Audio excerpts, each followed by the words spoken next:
एक बूढ़ी औरत के दो नौकर थे जिनका नाम कल्लू और मल्लू था। गांव में बूढ़ी औरत के खेत थे। ये दोनों नौकर खेती बाड़ी करते थे। इस बूढ़ी औरत ने घर में एक मुर्गा पाल रखा था।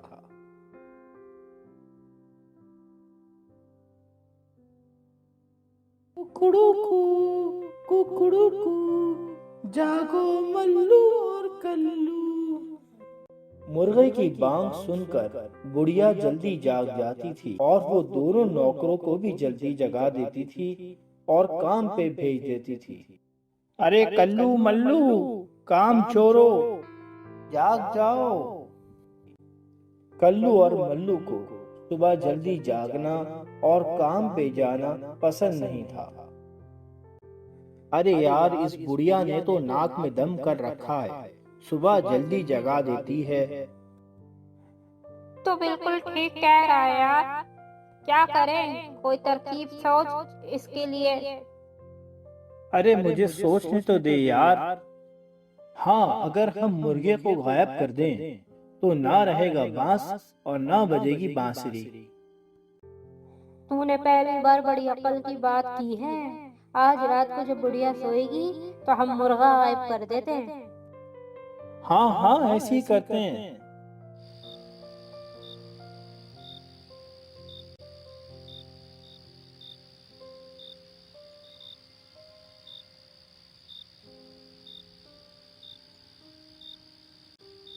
चल भाई चल, तूने हमें बड़ा परेशान किया है। अब तेरी बारी है। कुकड़ू कू, तुम लोग मुझे कहाँ ले जा रहे हो? अब तो तुझे पिंजरे में रहना होगा। कुकड़ू कू, कुकड़ू कू, ऐसा ना करो, ऐसा ना करो। उस रात दोनों बहुत सुकून से सो गए। सुबह बूढ़ी औरत की आंख बहुत देर से खुली। उसने मुर्गे को बहुत ढूंढा लेकिन ना मिला। मुर्गे के ना होने की वजह से बुढ़िया को रात भर नींद नहीं आई।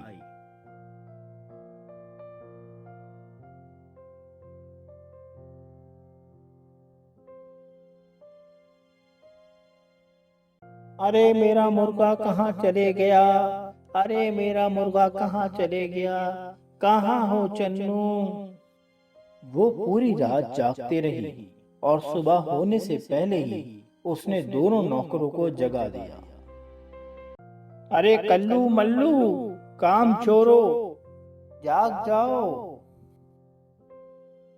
नौकरों ने जागने पर सुस्ती दिखाई तो बुढ़िया ने छड़ी पकड़ ली और उन्हें मारने के लिए बढ़ी।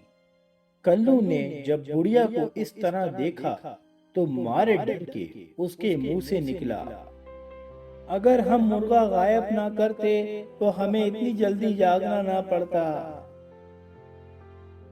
ये सुनकर बुढ़िया का गुस्सा और बढ़ गया और उसने नौकरों की खूब पिटाई की।